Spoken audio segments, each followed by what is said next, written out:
ሁሉን ነገር ምናምን ነግሬያታለሁ። ግን ያው አገባታለሁ ብዬ ውሳኔ ምናምን የለኝም። ግን አምናበታለች ማለት መስለም ምናምን ትፈልጋለች እና ለእኔ ሀራም ይሆንብኛል። ሀራም የሚሆንብኝ ነገር አለ። ሰዎች እስልምና እንዲቀበሉ ስታደርጉ ጊዜ ትዳርን ቁማር አስቀምጣችሁ መሆን የለበትም። ኢስላም የነቢያት መንገድ መሆኑን አምነው እንዲመጡ አድርጓል። ኢስላም በአምላክ በነቢያት ብቸኛ መለኮታዊ ሃይማኖት እንደሆነ ተረድተው እንዲመጡ አድርጓቸው። እዛ ውጭ ላግባሽ ተብሎ ሃይማኖት የሚቀየርበት አይደለም። እሺ። እና ስለ እስልምና ከዚያ በኋላ እስልምናን አምናበታለች፣ ለመቀበል ወስናለች። አምናበታለች፣ ለመቀበል ወስናለች። ግን እኔ በኋላ ላይ አሁን ለምሳሌ እኔ ፍላጎቱ የለኝም። ፍላጎቱ በሌለኝ ሰዓት ሀራም የሚሆንብኝ ነገር አለ የለም ብዬ ለመጠየቅ ፈልጌ ነው እንጂ ያው ልጅቷ አምናበታለች። አሁን አመጣታለሁ፣ ትሰልማለች። ንገራት። የማታገባት ከሆነ እኔ በግልጽ ንገራት፣ እንዳትዋሽ ሰው አገባሻለሁ ምናምን ያልከውን ንገራት። አሁን የመግባት ፍላጎት የለኝም ነው። እኔ የማትፈልግ ከሆነ አልፈልግም፣ የምታገባት ከሆነ ማግባት። መጀመሪያ ሰው ንገራት።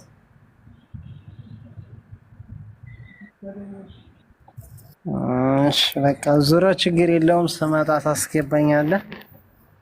ከሷ ውሳኔ ይዤ እመጣለሁ። ታስገባታለህ ማለት ነው። ሻሃዳ ታስታታለህ።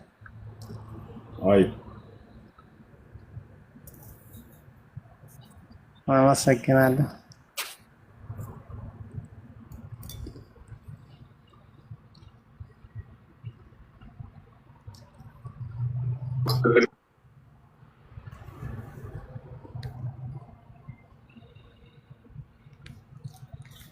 ኮሜንት ላይ አንዱ ሰይጣን እያለ ነው። ክርስቲያን ልጅ መሰልከኝ። ሰይጣን ለምንድን ነው የምትጠሩት ክርስቲያኖች? አልገባኝም ወላሂ ለምን እንደምትጠሩት እና አንዴ የጌታ ሰው አንድ ግባና እስኪ ሰይጣንን ለምን እንደምትጠሩት። ሰይጣን ትልቅ ባለውለታችሁ ሆኖ ሳለ ማለት ነው። ዳርኬላለሁ። እሺ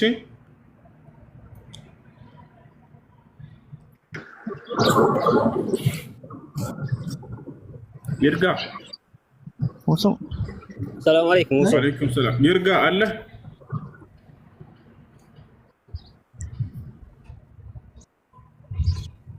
ለምን እንደሚጠላ አላውቅም። ሰይጣን በክርስትና ላይ አንደኛ ኢየሱስ ክርስቶስ እንዲሰቀል ትልቅ አስተዋጽኦ ያደረገው ሰይጣን ነው። ሰላም አለይኩም። ሁለት በይሁዳ ውስጥ ገብቶ ፈሪሳውያኖች አሳልፎ የሰጠላቸው እኮ ሰይጣን እኮ ነው። የድህነት ትልቅ መሰረት ከሆነ ሰይጣን ለምንድን ነው የሚጠላው? እንዳንተ ክዷል። ከስላሴ አካሎች አንደኛው ሊሆን ይገባ ነበር። ሁለተኛ ሰይጣን ለእናንተ ብቻ ሳይሆን ለኢየሱስ ክርስቶስ ትልቅ ውለታ ውሎለታል። ምን ከተባለ ሉቃስ ወንጌል ምዕራፍ 4 ከቁጥር 1 ጀምሮ ብላችሁ ብታዩት ኢየሱስ ክርስቶስን የዚህን ዓለም ነገስታት በቅጽበት ያስጎበኛ ሰይጣን እኮ ትልቅ ውለታ ዋለለት። የዓለምንም ነገስታት ሁሉ በቅጽበት አሳየው ይላል ለኢየሱስ ክርስቶስ። ሰይጣን ወደ ሁሉ ቦታ እየወሰደ ይዞ ማለት ነው ሲፈልግ በፈት እድል ስታይ ላውራሽ። ጥያቄ ምንድን ነው? ምንድን ነው ጥያቄ?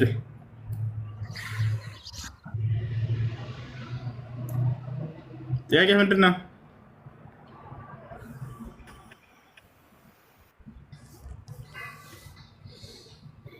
እሺ የገባችሁ ልጆች ጥያቄ ያላችሁ የላችሁም? ሙሱ ሰላም አለይኩም። ሰላም ወራህመቱላሂ ወበረካቱ። አስተቀበል አንድ ሴት ልጅ መገባት የሚፈቀድላት እስኪ የሆነች በለኝና ማለት ነው። ከዛ ጥያቄው ደግሞ አንድ አግብቷል ኖርማሊ ሰውየውና ከዛ ሌላ ሴት ማግባት ፈልጎ ያቺኛው ሴት ደግሞ ገንዘብ አላት። ለገንዘቧ ሲል መሰለኝ የሚያገባ። አሁን ጠይቅልኝ እኮ ተብዬ እንዴት ነው የሚታየው?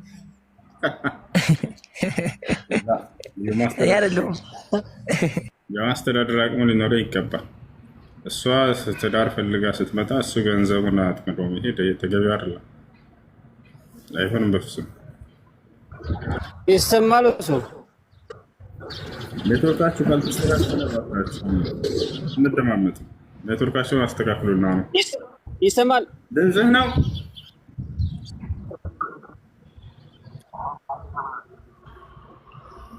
ሰላም አለይኩም ወሱ። ወአለይኩም ሰላም። ጥያቄ እኔ በአሁኑ ሰዓት በጣም አማየው ነው። አንዳንድ ጊዜ ዞር ሰግድና አስር መረሳበት ጊዜ አለ። ውዱ እንኳን አድርጌ ሰላቱ ረስቼ ሌላ ነገር የምንሰራበት ጊዜ አለ። ምን ትመክረኝ? ምንድን ነው እንደዚህ አይነት ነገር? ብዙ ጊዜ እስትግፋር አድርጌያለሁ፣ ምንም አልቻለም። ምን የምትለኝ ነገር ካለ ምንድን ከመጀመሪያ እስከ እንደገና አድገማ።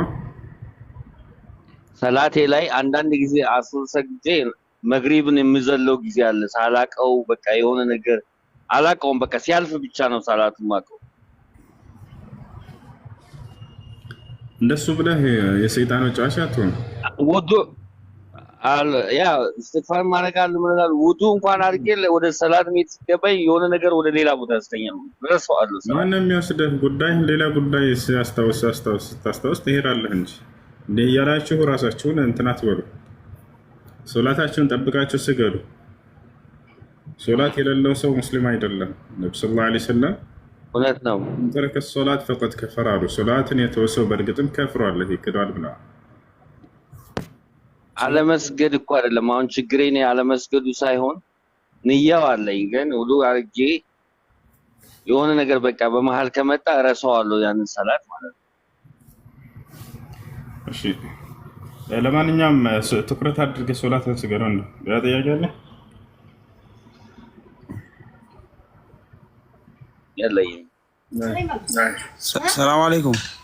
ወአለይኩም ሰላም። እሱ ሰላት ስንሰግድ ማለት ነው። ፈርድ ሰላት ላይ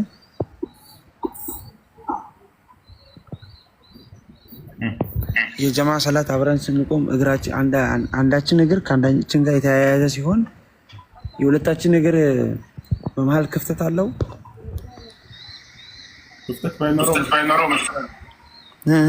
ክፍተት ባይኖር መልካም ነው፣ ግን ያን ያክል ትንሽ ክፍተት ቢኖር ችግር እንደሌለው ሼክ ሷሊህ አልፈውዛን ተናግረዋል። ምን በላጩ ግን ምንም ክፍተት እንዳይኖር ማድረጉ ነው።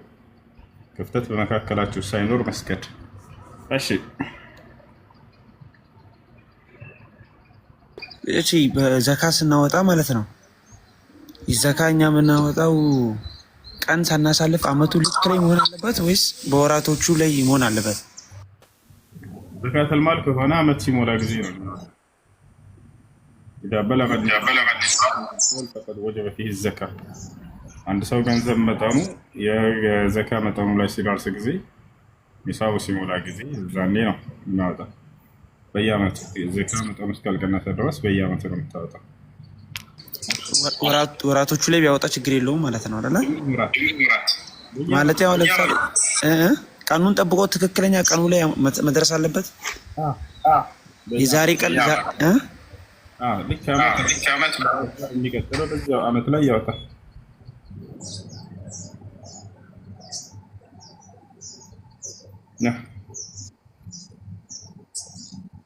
ያጋላችሁ ቀጥሉ።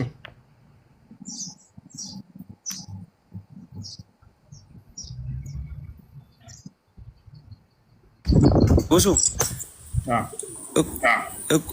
እቁብ ለምሳሌ እቁብ ማለት ነው የደብተር መዋጮ ተብሎ መጨረሻ ላይ የደብተር መዋጮ ወይም ደግሞ ተቆራጭ ተብሎ ሲቆረጥ እንዴት ይታያል? ችግር የለም።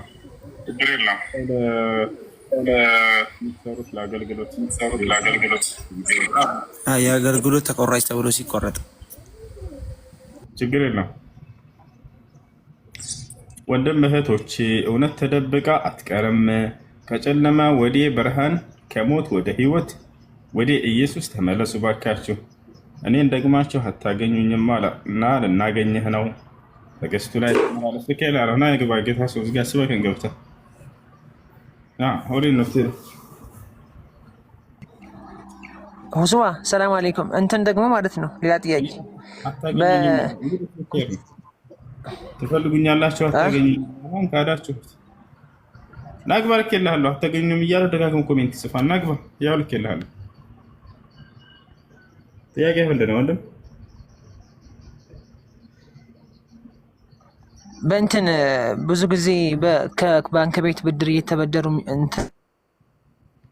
የሚሰሩ ሰዎች አሉና ምናልባት እሱ እንዴት ነው የሚታየው? ሳንቲም የለንም ምናምን ብለው ያስባሉ። ገና ለገና እንነሳ ምናምን በሚል ሁኔታ እንዴት ነው የሚታየው? ይፈቀዳል ወይስ እንዴት ነው? ያ ወለድ አለው መሰለኝና ሲመልሱ ወለድ አይቻልም። በዛ አይነት በወር ነው የሚመልሱት ብራቸውን። እንዴት ነው የሚታየው?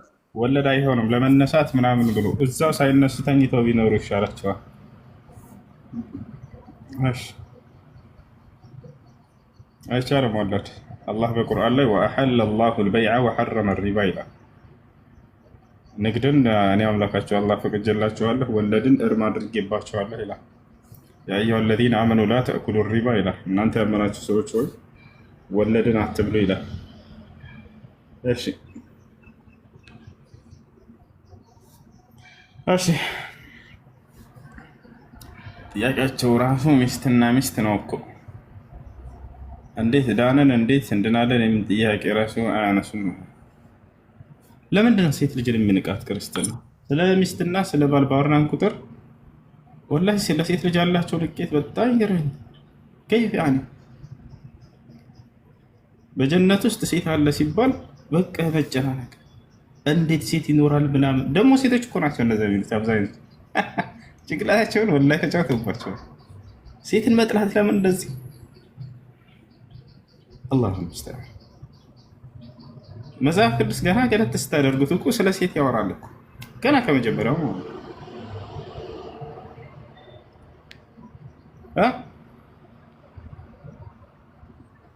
ለዚያም እግዚአብሔር ሙሉ ተክለ ሰውነቷን ይገልጻል መጽሐፍ ቅዱስ ላይ። ዳሌሽ እያለ ይናገራል፣ ጡቶችሽ እያለ ይናገራል። ሊዩቀቢልኒ ቢቁቡላቲ ፈሚሂ፣ በአፉ መሳምን የሚሳመኝ ይላል። ይሄን ሁሉ አለ መጽሐፍ ቅዱስ ላይ።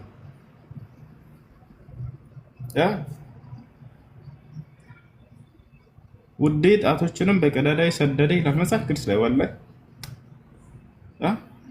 እኔም አንጀቴ ታወከ ይላል። ሹ ያኔ አንጀቴ ታወከ። ይህም ቀራጭ በዚያ ይመጡና በእስልምና ባልና ሚስት እንዴት ነው ህጉ? እንዴት በምን መሄድ አለባቸው? ስለ ፍቺ ሲባል እስልምና ስለ ሴት ነው የሚያወራው። ኧረ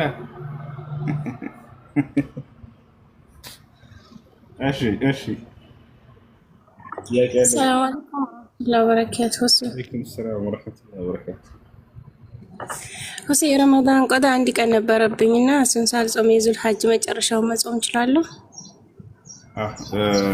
አለ ሸርል አንድ ቀን ከሆነች ያለችው እስከዚያ ድረስ ብዙ ቀን አለች። ጾሚያት እናሷል። የመጨረሻው ቀን ዙል ሒጃን ጾም። እሺ ኢንሻአላህ።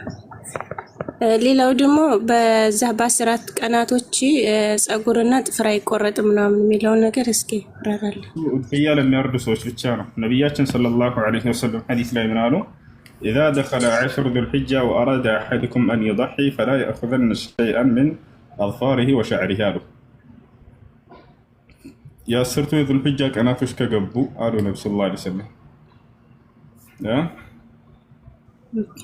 እናንተ የውድሕያን እርድ አርዳለሁ ብሎ ያሰበ ሰው አደራ ከጥፍርም ሆነ ከፀጉሩ ምንም አይነት ነገርን እንዳይወስዳሉ እንዳይቆርጣሉ። እሱ ነው። እሺ